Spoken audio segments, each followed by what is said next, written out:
There can be riots in the United States, and they're already anticipating that. And so an attack on Iran would lead to economic, financial and monetary consequences that will be disastrous for the US economy. Israel wants to become the new ruling state in the world. And for that you have to go to my book. Would someone kindly give me a copy of Jerusalem in the Quran? You have to go to my book Jerusalem in the Quran for the Islamic eschatology. The Dajjal, when he's released on earth, will live for 40 days. The Prophet said, one day like a year, one day like a month, one day like a week, and all the rest of his days like your days. We said a day like a year, and Britain became the ruling state in the world. And the world experienced what they call Pax Britannica. It wasn't Pax at all, it was only war. And then came a day like a month over here, and the United States of America replaced Britain as the next ruling state in the world. And Pax Britannica was replaced with Pax Americana. And the British sterling pound was replaced by the US dollar. And we said, this is our opinion, that a day like a year came to an end and was replaced by a day like a month. This is the first time in our history that this hadith was interpreted this way. And now we are saying that a day like a month is coming to an end and a day like a week is commencing. And so there has to be a passage from the United States to a third ruling state. And 10 years ago when this book was published, we said the third ruling state is Israel. Israel wants to become the third ruling state. For Israel to become the third ruling state, the United States has to collapse. And so this is going to be the collapse of the economy. Not just the US economy, but more than that. With the dramatic rise in the price of oil, you're going to have a significant rise in the cost of living around the world. Transportation costs are going to escalate. Food prices are going to escalate. Energy prices will rise. And this is also going to affect the prices of manufactured goods. The poor of the world will sink as soon as Israel attacks Iran into greater poverty and in some cases destitution. In Yemen now, they can't afford to buy the cooking gas with which to cook. The middle class around the world will sink into poverty. And when there are so many poor, the majority of mankind in poverty, it's going to be easier. It's going to be easier to rule the world. With people who are too poor to organize themselves, to resist oppression and resist slavery. How should we respond to this impending economic collapse, financial and monetary collapse? How should we respond to the imminent rise of the cost of living around the world? How should we respond? My opinion, and I'd love to hear your opinion before we end tonight. My opinion is to go to that hadith of the Prophet sallallahu ta'ala alayhi wa sallam. He said about Akhirul Zaman, He said, if you have land, hold on to your land. You're familiar with that, aren't you?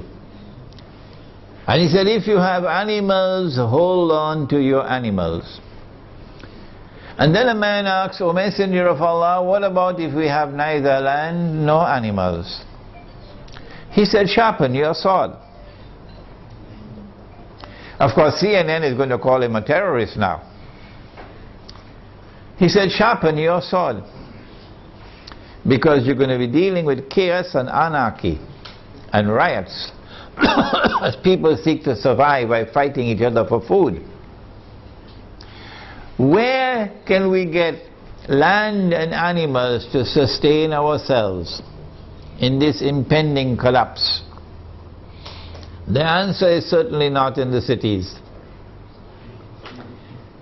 If you believe that you can survive in the cities and get land and animals in the cities, you should buy a one-way ticket to the moon.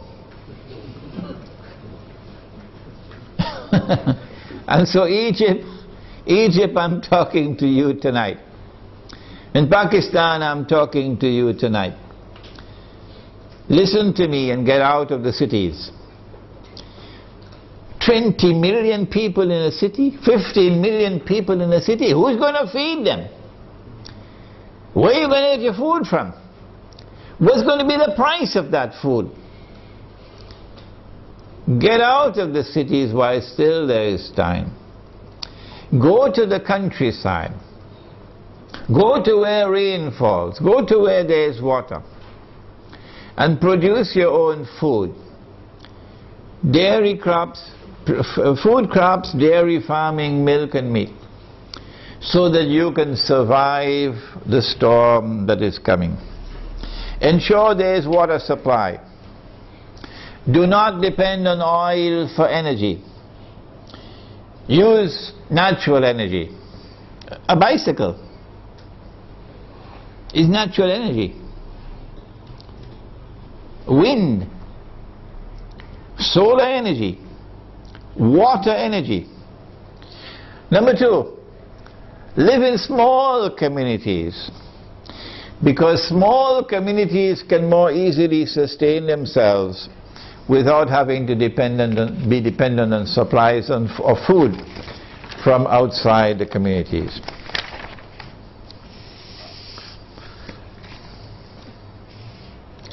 We now return to Pakistan.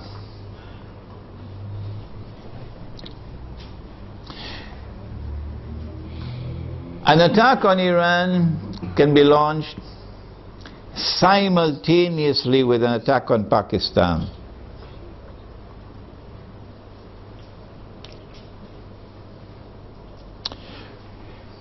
The purpose would be to eliminate Pakistan from the nuclear club. But we've been saying this for 10 years now. When the attack on America took place in September 2001, we produced a booklet 2 months later, a Muslim response to the attack on America. That booklet is on my website. And in that booklet we said that those who planned and executed 9/11 had as their ultimate target Pakistan. And they put the blame on Afghanistan so that they could put their troops in Afghanistan so that they will be advantageously located for moving in on the final target, which is Pakistan. Why Pakistan? Why is Pakistan so important? The answer is Pakistan is a member of the nuclear club. It is the only Muslim country which possesses nuclear weapons. And according to the Bible of the Zionists, no Muslim country must be able to defend itself. The Zionist Bible says that no Muslim country must have nuclear weapons. But the Zionist Bible says Israel can have as many nuclear weapons as it wants. And Israel should be able to also use its nuclear weapons according to their moral law. And because Pakistan has nuclear weapons, Pakistan has to be denuclearized. Their strategy for denuclearizing Pakistan appeared to me 10 years ago to be to try to so destabilize Pakistan that there may be civil war in Pakistan, and then use that civil war as an excuse that we have to save the world from a nuclear holocaust. We have to save the world from nuclear weapons landing in the hands of terrorists. And so we have a mission. For the sake of mankind, we have to attack and invade Pakistan and destroy the nuclear plants in Pakistan and destroy the nuclear weapons in Pakistan, and also break up Pakistan into bits and pieces so it can never rise again. When that happens, of course, we must have a Zionist friend to take over and control all the pieces.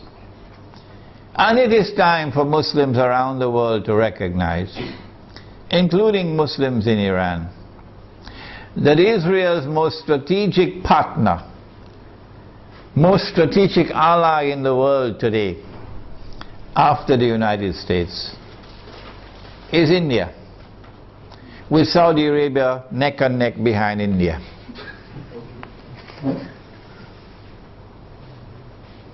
And so not only must India be involved in the attack, but also when the attack takes place on Pakistan, and if it succeeds, then in the sequel it is India who must now control the region on Israel's behalf.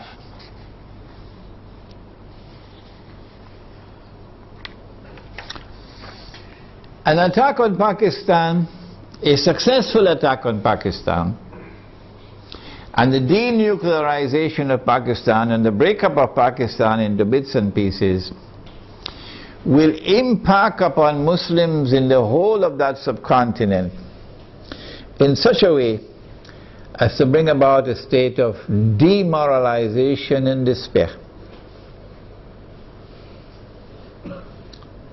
and send shock waves to Muslims in the rest of the world. That one of the largest Muslim communities around the world, in India, Pakistan and Bangladesh, have now come under the foot of Hindu India.